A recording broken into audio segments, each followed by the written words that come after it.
All right, Barrett Jones is with us on the JohnstonRVCenter.com hotline now. He's presented each week with us by Gus's world-famous fried chicken. What's up, Barrett? How are you? Kind of always feels like the extended headlines, and you guys have me on hold. Like, is it me? I mean, is it because I phoned in today and not him? Did you go extra long? No, I'll be honest. I went 2 minutes there because I really didn't know whether your phone call was up because I couldn't see you like usually. If you'd have been sitting there in our big screen in queue, I would have gone quickly because I would have seen you. I need to be twiddling my thumbs. I mean, you covered the Auburn score like 6 times. I'm like, come on, Jim. Well, I mean, you know how it is here. If I don't mention Auburn as much as I mention Alabama, I get called out for being a Bammer. You did used to do the Hey Coach show. Don't forget that. That's right, Jim. Now is the theory the reason you're not doing Zoom because you're not working this week? No, I'm actually working. I can't just plan my whole day around hanging out with you guys. I've actually got to go and make some money every once in a while. You know? If this segment was only sponsored. You know what I tell young people in the office? I say there's no clients in here in the office. So if you don't have anything to do, go out there and find something. Wow. That's what mentality. Wait, that's what you tell the young people Barrett's in an the old office? head. He's an old head What now. are you, 30? I'm 31. I mean, I've been doing this. I mean, there's a lot of guys in financial advising. They're just starting out, and like I walk by their computer and they're on Facebook, and I'm like, hey man, like what are you doing? Like, you know, you're 22. Like, there's no clients here. Like we all are financial advisors. We don't need anyone to help us. So go find some clients out there. You know? Well, will you at least take Monday and Tuesday off and head to Indy?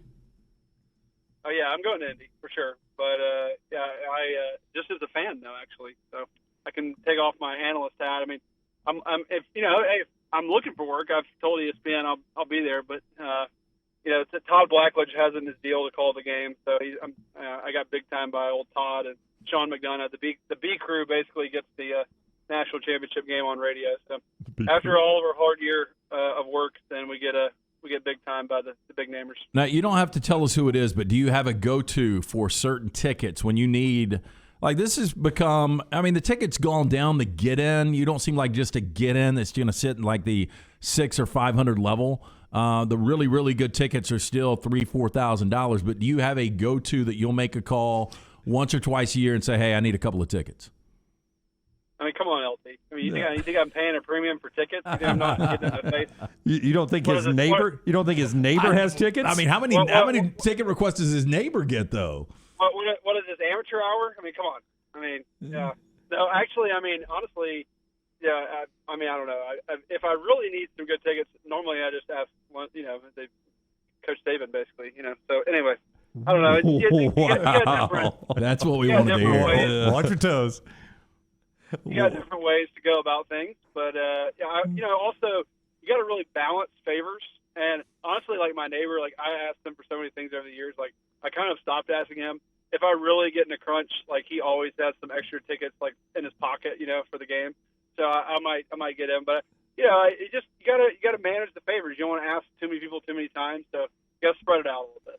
Yeah, you have to be careful with your neighbor. You may ask him for tickets and get a contract extension. You might. So, but I don't feel quite as bad after paying those agent fees. You know, I feel like at least.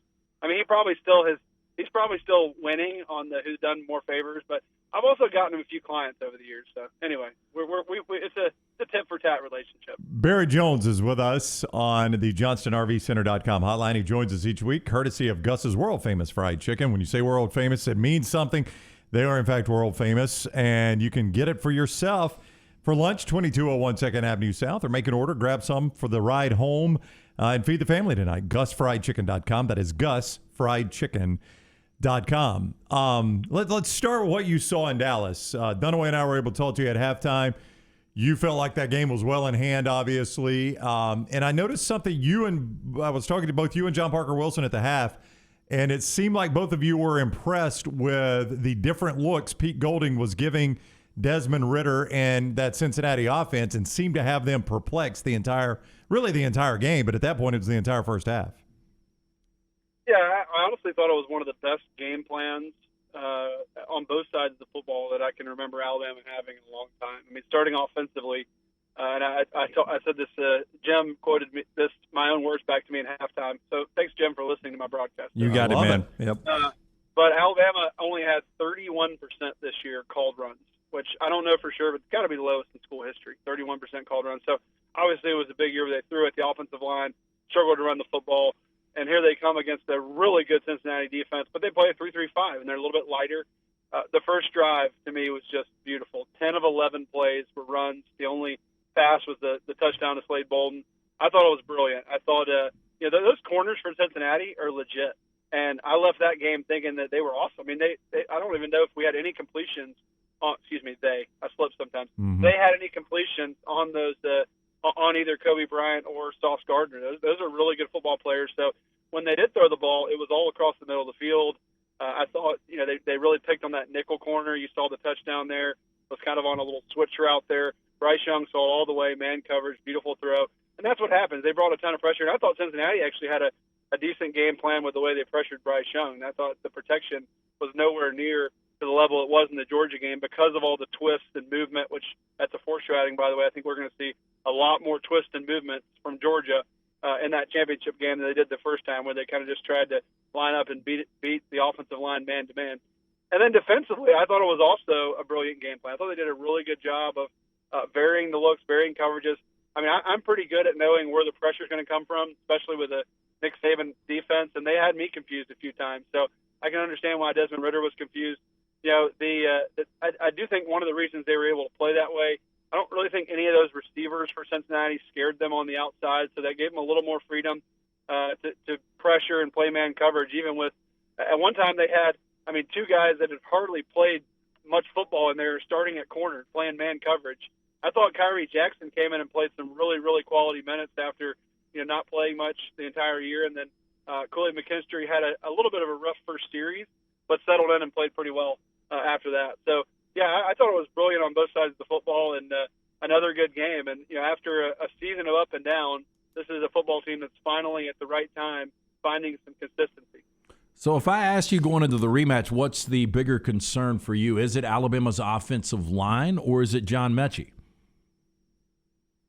Ooh, good question. I think the health of the offensive line to me is a big question, and I don't think there's any information. And it seems like they don't seem that worried, but they've always keeps it pretty tight-lipped. So, I've told people, I know Chris Owens has gotten a lot. He's gotten picked on a lot this year at right tackle, and he played, I thought, his best game in the Georgia game. Played pretty well. Had some rough series in that Cincinnati game, but so people might think, well, hey, if he's out, that's no big deal. But look, the guys behind him have been so much worse. So I don't think if you're Alabama, that to me is the guy that you really want to find a way to get back, because number 44 for Georgia is an absolute beast, and I think that Chris Owens gives you the best chance to win there at right tackle with his experience. So that's definitely a big concern. But look, the only way to beat Georgia, and this is no secret, and we said it before the first matchup, and it came true, is the weakness of that defense. If you want to call it a weakness, maybe the opportunity is the secondary. The secondary is good. It's not like they're terrible. They're a good secondary.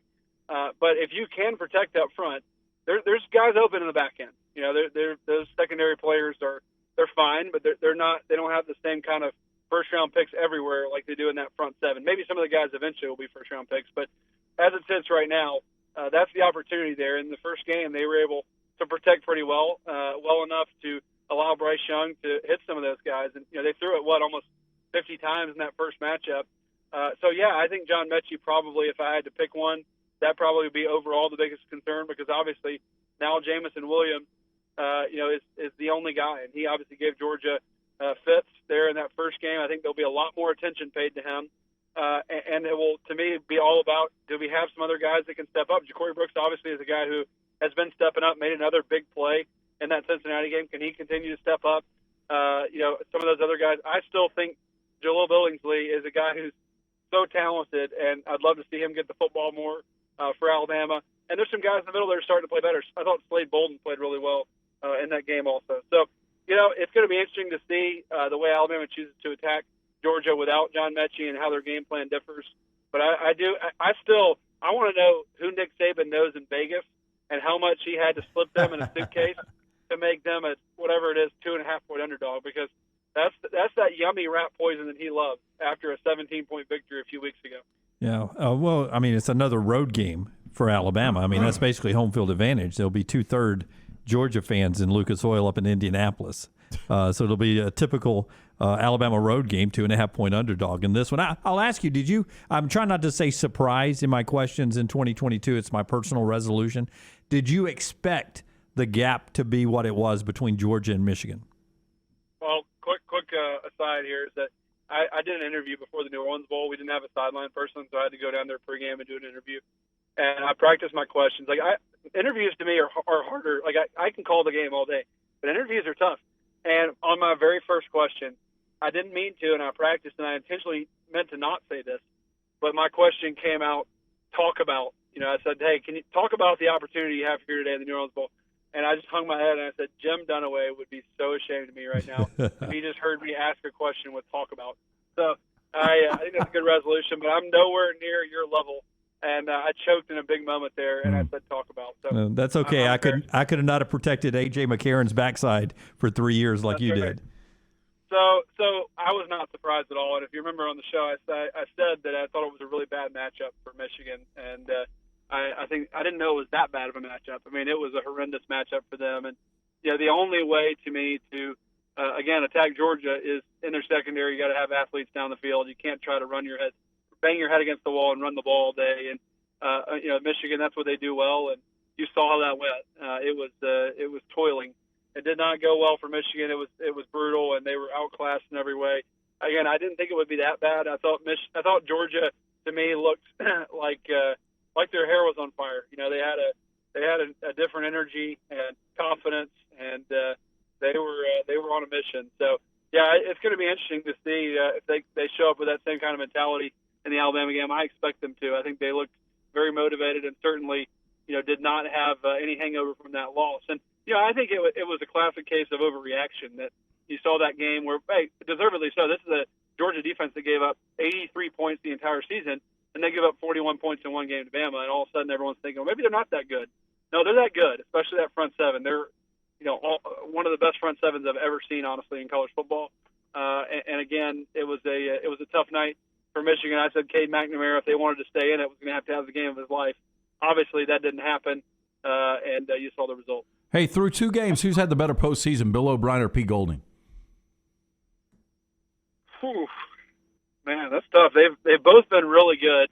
I'm going to say Bill O'Brien. I thought his plan against Cincinnati was brilliant. I really did. I thought he did a great job, and obviously compensating for the loss to Mechie was great. And then in Georgia, I mean, you got to go offensively, I think, but barely. Pete Golding has done a fantastic job as well. So those guys, I've said it. I know y'all retweeted this, and I had some people that were hating on me for saying this, but I'll say it again. If Nick Saban pulls this off, to me, it's his greatest coaching job. This was a team that has a lot of weaknesses. Yes, of course, they still have talented players. They're in the national championship game. I'm not saying it's a bunch of bums, but they have a lot of weaknesses. And there were a lot of people that probably gave up on them several times throughout the year.